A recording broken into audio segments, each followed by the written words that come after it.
Yang pertama Sulam al-Munajjah Syarah al-Safinah al-Salah.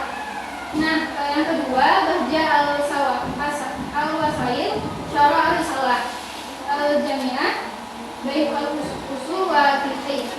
Yang di sana mempelajari tentang fikih dan juga tasawuf, pemikiran-pemikiran ya, yang tentang logika, belajar logika.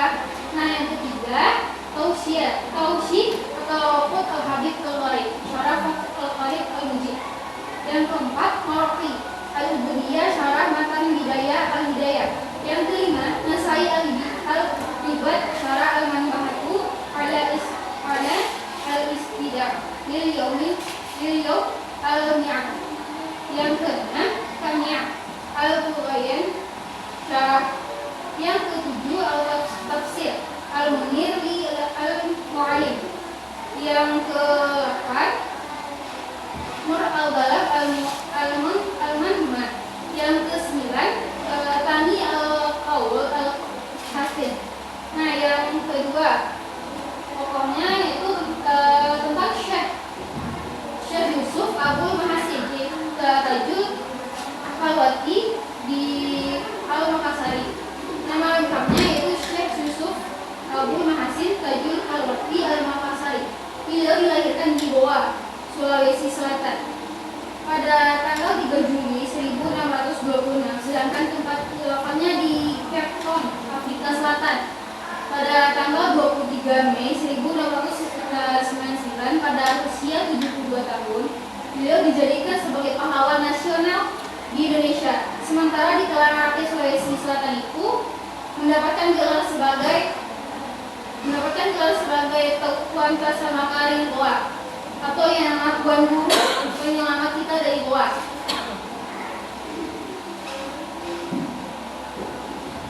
Pendidikan agama yang diperolehnya sejak berusia 16 tahun itu di Goa ya.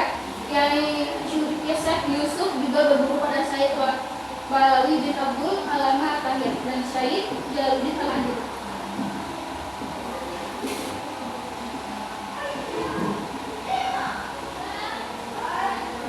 Kembali dari Goa tadi, Syekh Yusuf ini menikah dengan putri Sultan Goa. Lalu saat usianya 18 tahun, Syekh Yusuf pergi ke Banten dan Aceh. Di Banten sahabatnya itu Sultan Agen Tirtayasa yang telah mengangkatnya sebagai mufti kesultanan di Banten itu.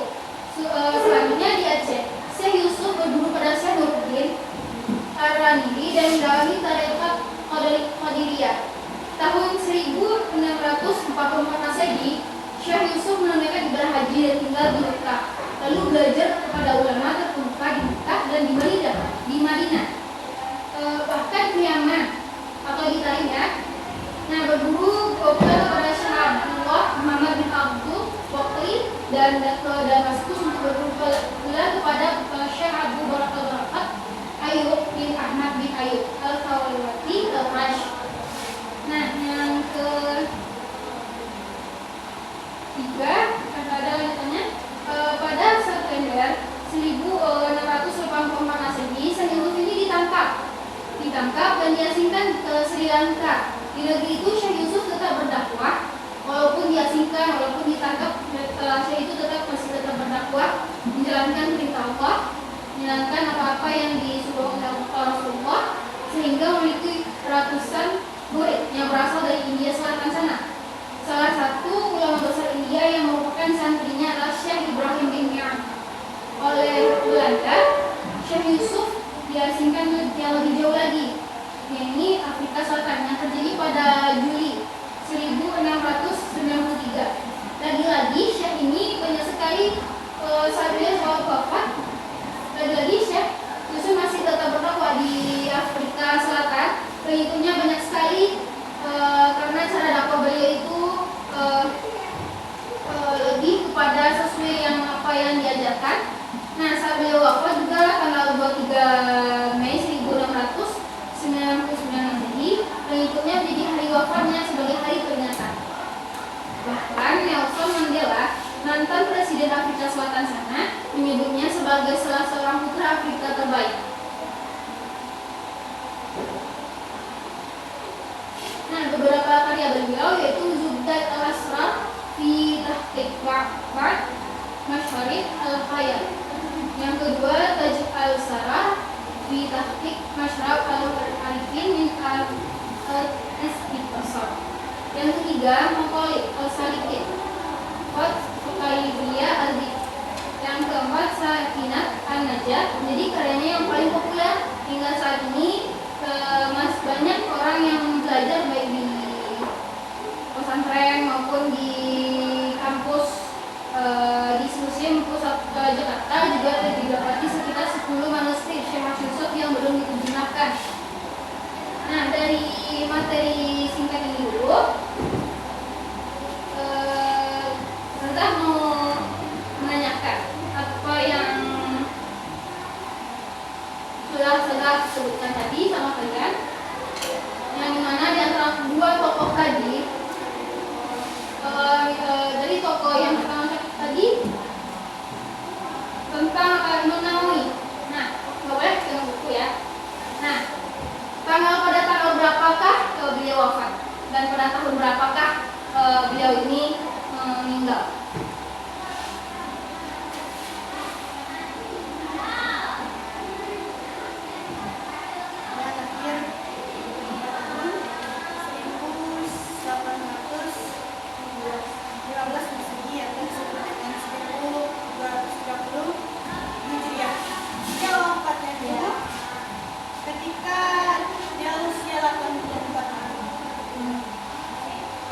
Nah, jadi pertanyaannya lagi.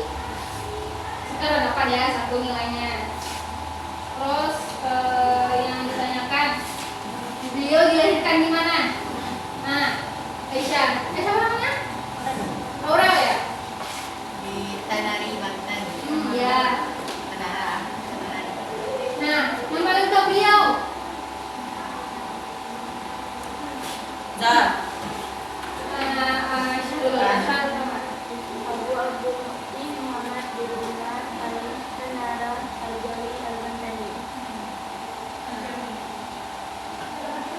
Yang lain enggak buku lah. Nah, terus nama ayahnya siapa yang bisa? Nah, siapa kelima? Umar bin Arabi. Umar bin Arabi ya. Nah, yang lanjut ke tokoh kedua lagi.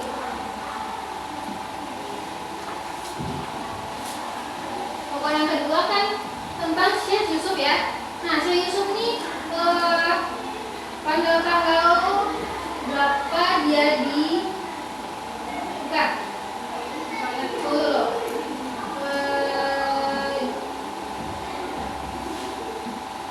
Pada usia berapa dia memperoleh pendidikan agama?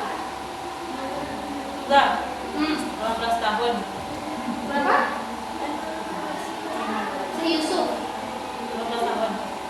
15. 18. 18. 12 tahun. 12 tahun. Di Goa. 12 atau 18 ya? 18 atau ya 15 lah. Di sini juga ada 15 menyebutkan.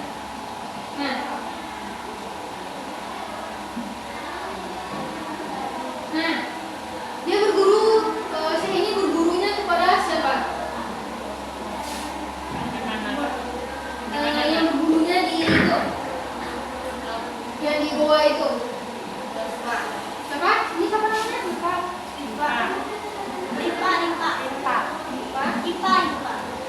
Benar.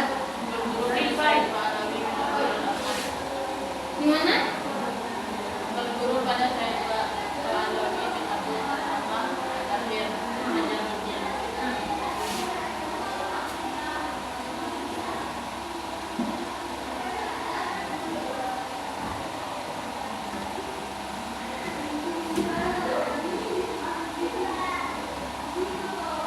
Nah, pada tahun berapakah beliau menunaikan haji?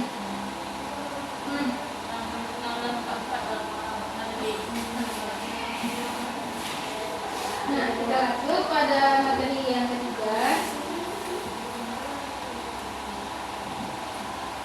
Yaitu Syekh Abdus Somad bin Abdullah Al-Jawi Al-Palembani, yaitu syekhnya dilahirkan di Palembang. Ini masuk wilayah Sumatera Selatan, atau yang ini yang masuk wilayahnya wilayah Sumatera Selatan ya.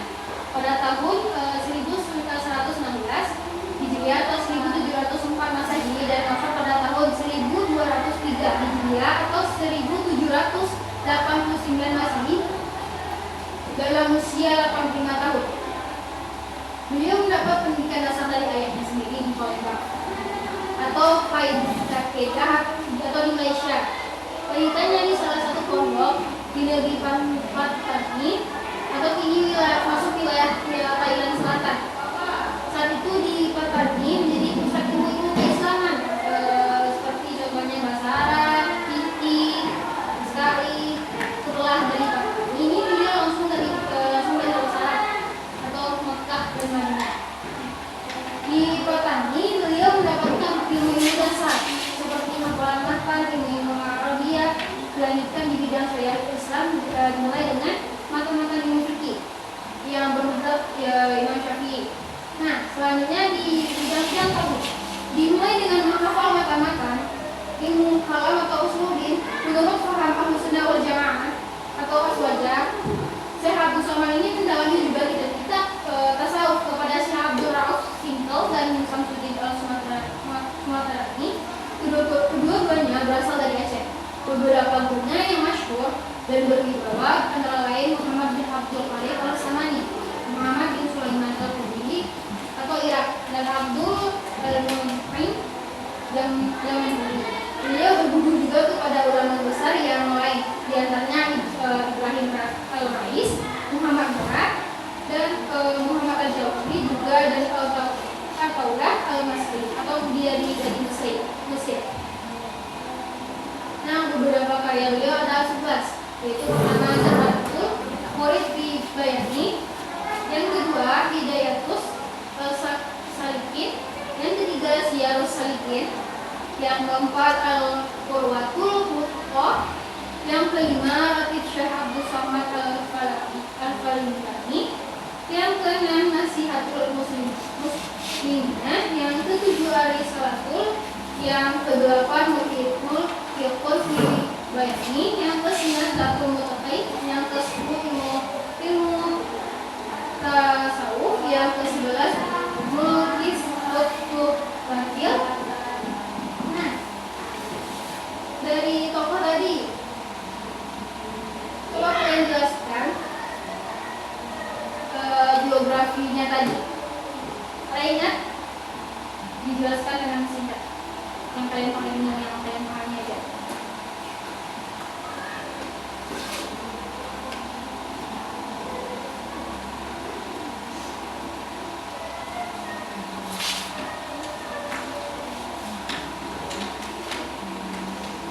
Kalian bisa jelasin?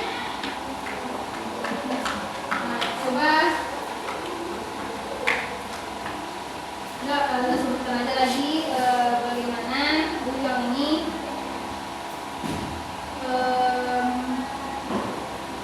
ini lahir pada tanggal dan tahun berapakah? Nah, lahirnya 1116. Nah, di usia berapakah beliau? 82, 85. Nah,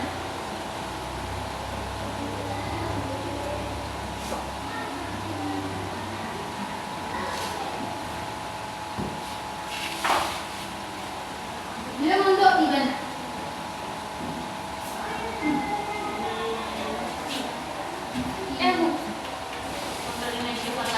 Negeri Patani di Thailand Nah, Selatan. nah,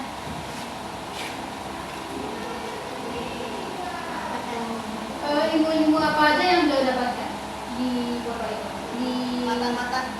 Mata-mata Nah, mulai dari Juluddin. Jadi Terus 12 yang dasar-dasarnya. dasar-dasar bahasa Arab. Hmm. Terus apalagi gimana tuh yang dasarnya Arab, fikih, Taurat. apa? Tarikat. Syariat. Mana lagi tuh? Yang dasar-dasar. Dia ngomong apa aku tadi? Taurat. Taurat itu. Baik. Iya, ini tadi. Kirain tahu. Nah, Hadis. hadis, tauhid, apa apa? Kalian ke Imam Syafi'i kan atau Imam Nawawi di sini atau Imam Hanbali di sini kan? Tapi Namanya Sumatera ya sih dari kan kebanyakan juga yang Hanbali. Mana bagus? Bagus semuanya. Yang paling banyak orang yang Yang bagus. Karena yang banyak orang yang kalau di Arab Bali kan? Indonesia apa? Nabawi. Syafi'i. Indonesia ada.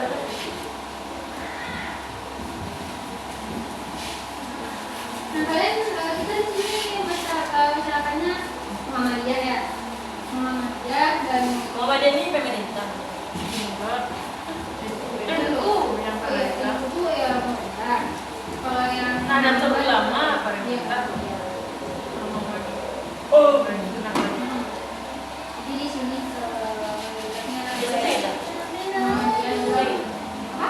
Biasanya kita. Udah, oh iya udah selesai udah kan ininya. Udah lah udah kita. Sekian kita hari ini kita tutup dengan